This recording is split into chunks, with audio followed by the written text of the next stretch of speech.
I'll start right there. Sheila. Hello, thank you for your talk. When talking to a person of faith, is there a way to not immediately say something that will end the conversation? Did you all hear the question? Well, different people have different ways of operating.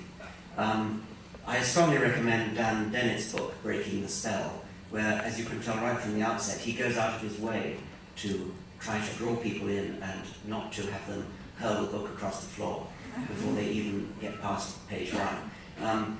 That's his way. I'm afraid it's not mine. Think of us as a kind of good cop, bad cop.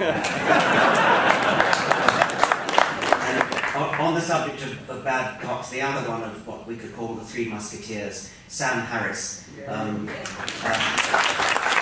strongly recommend his The End of Faith and Letter to a Christian Nation. I don't actually go out of my way to offend people, but I do care passionately about what's true.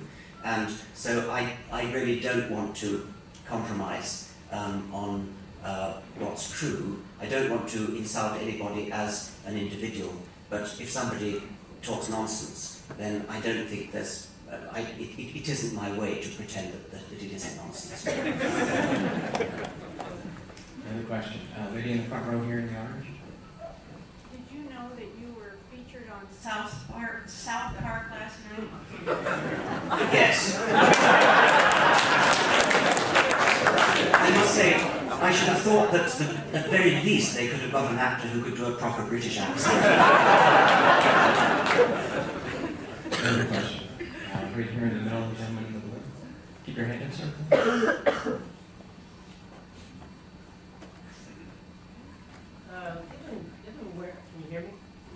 Given where we are at this point in our human history, and through the efforts of the Three Musketeers, what is your guess as to how the world is going to be going in the immediate future? Are we going to get to a better understanding and get rid of the mistaken ideas and mythologies? Are we going to be getting more religious or less? I think if you look at a broad sweep of history over a scale of centuries, we're moving in the right direction.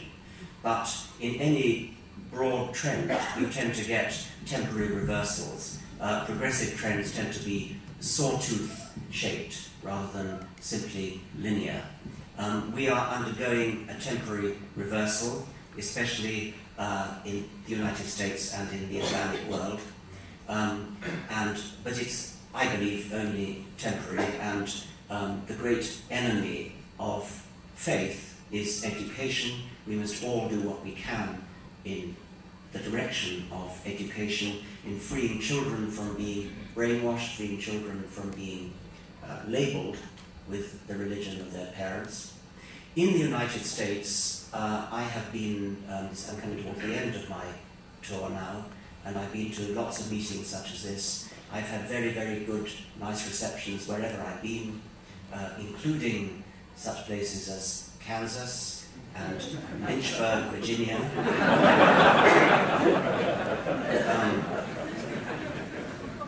Home of Jerry Falwell and his Liberty so-called university. And I have been enormously heartened by the reception that I've been getting, particularly when I say things like, there are far more of you unbelievers than anybody realizes. All you have to do is stand up, speak your mind, recognize each other, and organize. And I got a very, very warm response to that. People in the signing queues, after I said things like that, have come up to me and said, thank you for saying, for articulating the things that we have wanted to say, but didn't feel we could. That we felt we didn't dare to, or we felt it was impolite to, or something like that. I believe that non-believing, unbelieving, non-religious opinion in America is very strong, widely perceived not to be, but all that need happen is that people should speak out, and when a critical mass is reached, then suddenly there'll be a landslide. We'll go to the gentleman. here. Professor Dawkins, it's a pleasure to be speaking and an honor to speak to you. I'm a huge fan of Douglas Adams. I noticed your book was dedicated to him. And he had a beautiful, moving tribute in the center of the book. That was written in a style where you addressed him directly as opposed to addressing the reader. I was wondering why you wrote in that style, and how do you address the critics who say this kind of implies some kind of belief in an afterlife? It's a little bit like, the question is referring to the place in the middle of the book where I discuss Douglas Adams's written reasons why he became an atheist, which I was delighted to see included reading a couple of my earlier books, The Selfish Gene and The Blind Watchmaker. And I said something like, Douglas, I miss you. You are the cleverest, you are my cleverest, tallest, most open-minded, some various other things, and possibly only convert. And I then went on to say that I hoped he would be the first of many converts. The question is asking, how could I address a dead man in that way? Doesn't that betray a sort of quasi-religious feeling? No more than when we read a work of fiction, say Wuthering Heights, knowing perfectly well that Heathcliff and Cathy never really existed, but going along with the fictional pretense. I am occasionally moved to tears when I think about dead friends, and Douglas Adams is one of those. And I see no harm and no betrayal of rationalism in using, in a poetic spirit, that kind of direct addressing to what I believe to be the non-existent shade of a dead person. You'll find it again if you look in my book, The Devil's Chaplain, which contains an essay of tribute to an old headmaster who died long before I was born, headmaster of my old school, F.W. Sanderson, who was a splendid educator who believed in real education as opposed to constantly worrying about tests and getting exam results and things. And I describe two incidents which happened after Sanderson's death, which epitomize his approach, both in the school that he did so much to raise. One was when a small boy suddenly burst into an important meeting which the headmaster was presiding over, and the small boy said, Sir, there are black terns down by the river." And the headmaster got up from the table, seized his binoculars, and bicycled off in the company of the small ornithologist. Now, I added, and this is the point, I added, with the ghost of Sanderson beaming in their wake. And then the second incident was a story in which, when I was at the school, my biology master asked us a question to which none of us knew the answer. He went right the way around the class asking this question with increasing enthusiasm. The question was, what animal eats hydra? He said, what animal eats hydra? What animal eats hydra? What animal? And one by one we said, we guessed. And then finally we said, Sir, what animal does eat hydra? And he said, I don't know. And I added, none of us will ever have forgotten that lesson. And again, the shade of Sanderson, I forget exactly the words I used, but I again invoked the shade of Sanderson. That would have been exactly his way of teaching. Sanderson was dead. I conjured up the image of his ghost, his spirit, living on in that school, because there is a sense in which it did live on. The teachers who remained in that school had been inspired by him. And that's a poetic sense, that's the only sense in which the dead do live on. And it's in that kind of spirit that I hope to live on, because I certainly don't hope to live on in any greater sense than that. About 6 rows back on the left, gentleman in the blue. Yes, I've always been fascinated by the fact that coming across good scientists who are God believers. Lately, for example, I watched a program by Bill Moyers who had a renowned physicist who shares the same strange accent you have. And he's, in fact, fully knighted for some contribution in science. And he explained that he's a strong believer in Christianity and in Jesus and God and all that, on the basis that God is a character of the fifth dimension. And added to that, if I may, I've also come across scientists, theoretical physicists, who equate the three persons in one God to the common wave function of two particles which share a superposition as having the same character of one individually. Can you comment on that? I find it very hard to summon up any respect for that kind of over-the-top metaphorical thinking. Maybe there are three entities in some branch of physics. It wouldn't be surprising, three is a plausible enough number. But to somehow equate that with the Trinity seems to me to be an absurd misuse of the human capacity to analogize, which is one of our more valuable features. There are analogies which help by illuminating, and there are analogies that do absolutely nothing to help illumination, and my impression is that that's one of them.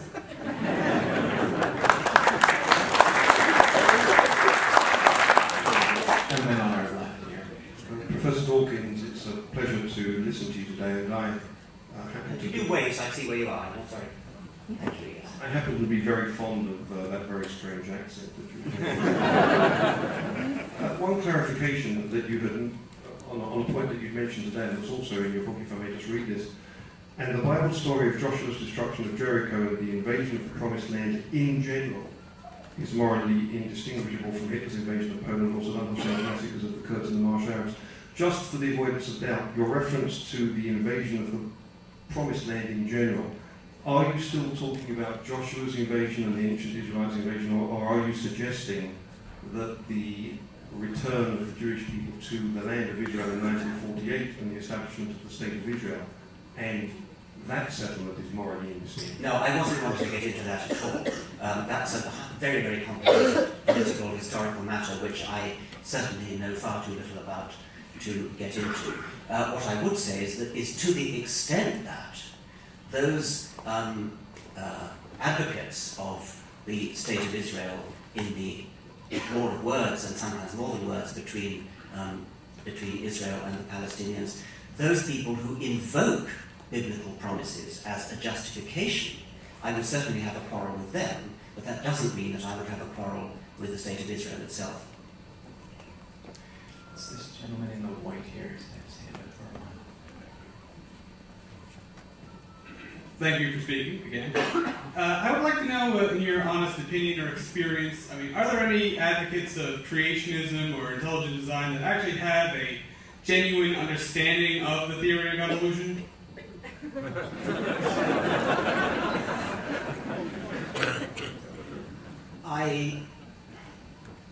Well, the vast majority of them have not.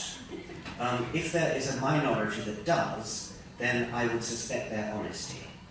A gentleman in the green here with his hand up on our left. I'll try to be as brief as possible, but it looks like I'll be your token opponent. I noticed a lot of inconsistencies in your work, and some you even noticed yourself. One, you kind of, at one point, as this talk is, your book is imbued with morality, and you notice that it's hard to have moral laws without a lawgiver. And then another section in your book, you pretty much completely undermine the basis to believe in rationality and trust your own thoughts, since according to your own worldview, your thoughts are just atoms bouncing around in your brain a certain way, and you don't believe in anything because they're true, but because they're constrained by the laws of physics. You were challenged on that a couple days ago, and on the internet it says, you said, inconsistency that we sort of have to live with, otherwise life would be intolerable. When you define self-deception, you said it's being better at deceiving your conscious self than others. And since you as an atheist, you're not consistent with your own presuppositions. Personally, I see a latent theist. You keep stealing from theism to attack theism. And just one final note, you're going to respond, you're going to probably use the laws of logic, and as a materialist, I want to remind you that their laws of logic are immaterial.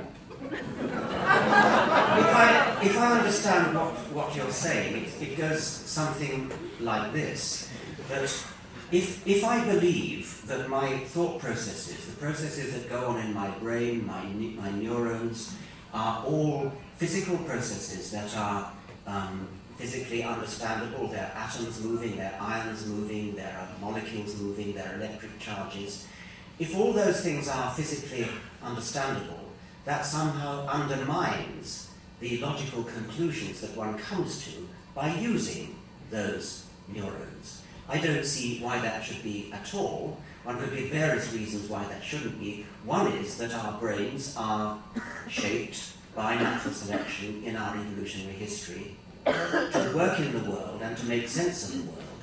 That's one of the reasons why, as I said at the end, we do find it hard to understand things like quantum theory because we were not built to understand them. But the great majority of things, of our thought processes concerned with logic, concerned with evidence, concerned with reason, were honed in our ancestral past because they were useful for survival. If you went through life deluded and not equipped to understand, make sense of the real world, predict what's going to happen in the real world, you would not survive in the real world. So one can give a Darwinian account of why we think rationally and logically. If you're trying to suggest that only a theistic point of view, only a belief in God, could justify or explain the use of thought processes, again, that seems to me to be completely without foundation. I can see no justification for that at all. Either a person's reasoning processes make sense or they don't. If somebody offers you a Euclidean proof, say a proof of Pythagoras' theorem, you follow it through and you say, yes, that's logical, yes, step 1 follows from step 2, step 3 follows from, step 2 from 1, 3 from 2, and so on. You say, that logic seems to work. You don't feel undermined by the fact that the neuronal apparatus that you used in order to do your reasoning is physical. Why on earth should it be undermined?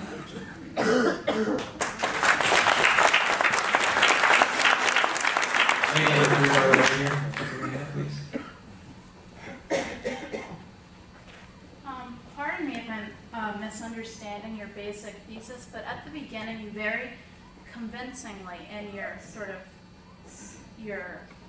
conclusive thesis asserted that no divine intelligence could have preceded the universe because intelligence can only arise from a progressive evolution. And so basically you use the extent of logic and knowledge that you currently have and that science has today from our apprenticeship in this middle world. But you also said that the world is queerer than we can suppose, and the universe defies like the limits of any of our minds and possibly what any of our minds can ever comprehend. So I agree that the existence of God isn't proven, but how can you assert that some divine intelligence isn't possible and compatible with evolution according to some logic and some natural properties beyond the frontiers of what we know right now? Yeah, that's very good. I mean, let's think that through. I agree with you that the science, say, of 500 years' time may be so much more queer than we can suppose today that we shall be completely bowled over and bewildered and amazed by it. I actually expect that to happen. And it is therefore always important to say that we could be wrong and we could be disproved by future scholars and future science. Having said that, there's certainly no reason to expect that if we are confounded by a future science, that confounding will be in the direction of a particular Bronze Age text, and so one can immediately rule out all that sort of naive religion. Might it, though, be a more sophisticated kind of theistic belief? Maybe. I mean, and certainly we have to be prepared to be surprised in the same way as Victorian science was surprised by quantum theory and relativity, and as medieval science would be completely confounded by everything that we have around us in the way of technology. So maybe we're in for some utterly mind-blowing, mind-shattering surprises. We have to do the best we can in our own time, and my guess is, and I've given reasons for this, that however amazing and wonderful and surprising future science will be, the one thing it won't show is that any kind of deity presided over the origin of the universe. Now, the reason that I've given, you're quite right to say, depend upon a contemporary usage of reason and logic. That contemporary usage of reason and logic is the same one as is used wrongly by creationists who sometimes call themselves intelligent design theorists today. It's a really rather simple logic that goes, complicated, statistically improbable things don't just happen.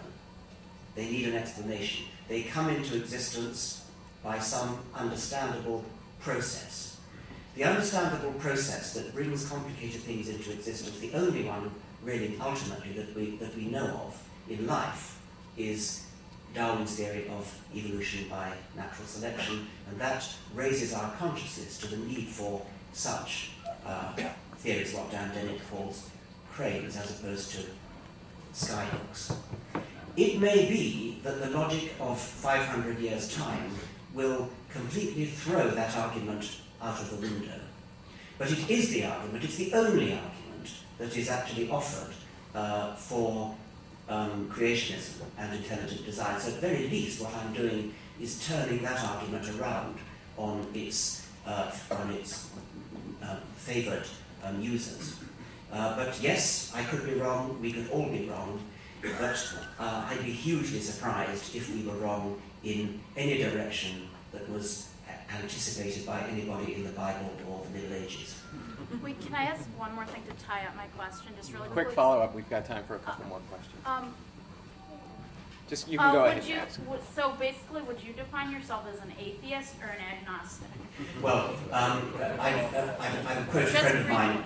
I quote a friend of mine who calls himself a tooth fairy agnostic. We have to be agnostic about everything because you can't disprove anything. But God is about us. The God of the Christians, the Jews, and the Muslims, anyway, is about as likely as the tooth fairy.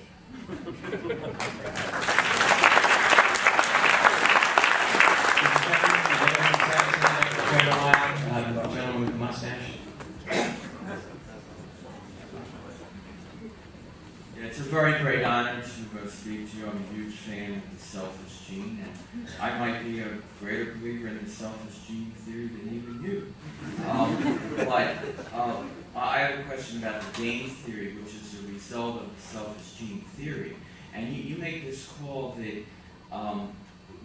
atheists should come out. Now, I'm an atheist, and we should come out, and it's going to be like the gay rights movement. The thing is, they had fellowship. Now, in game theory, I'll call you a good person, an atheist good. We cannot, one by one, take over a group of meanings.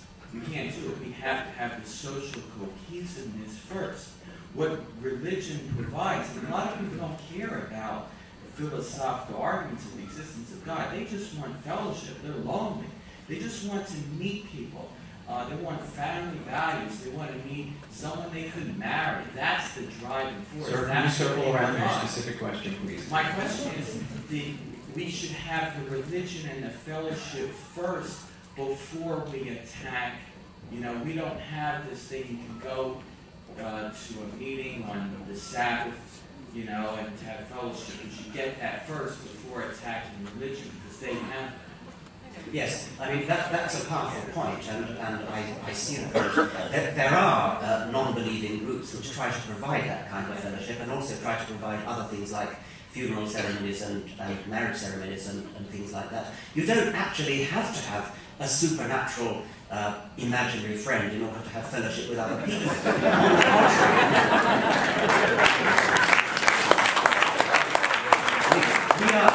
after all, what we're talking about is fellowship with real, warm, flesh and blood human beings. Let's find ways of getting together with them that don't involve supernaturalism. There are websites, I might as well plug my own at this point, www.richarddawkins.net, which has lively forums of people writing right into richarddawkins.net, and suggest ways of setting up local groups, local forums, which provide the same social functions as churches, but without all that supernaturalism.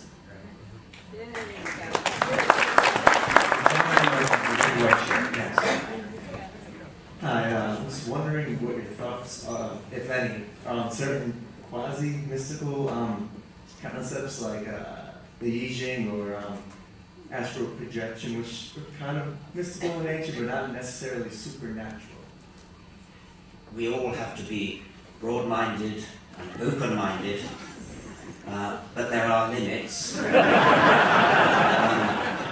Let us just say that the onus is on anybody who wants to believe in such things to provide evidence, and anecdote is not evidence. You need proper evidence, preferably experimental evidence, double-blind experimental evidence. And the funny thing is that whenever those so-called paranormal effects have been looked at with proper double-blind controlled trials, for some reason the effect mysteriously vanishes away. Folks, we've reached the limit of our time. Please thank Richard Dawkins.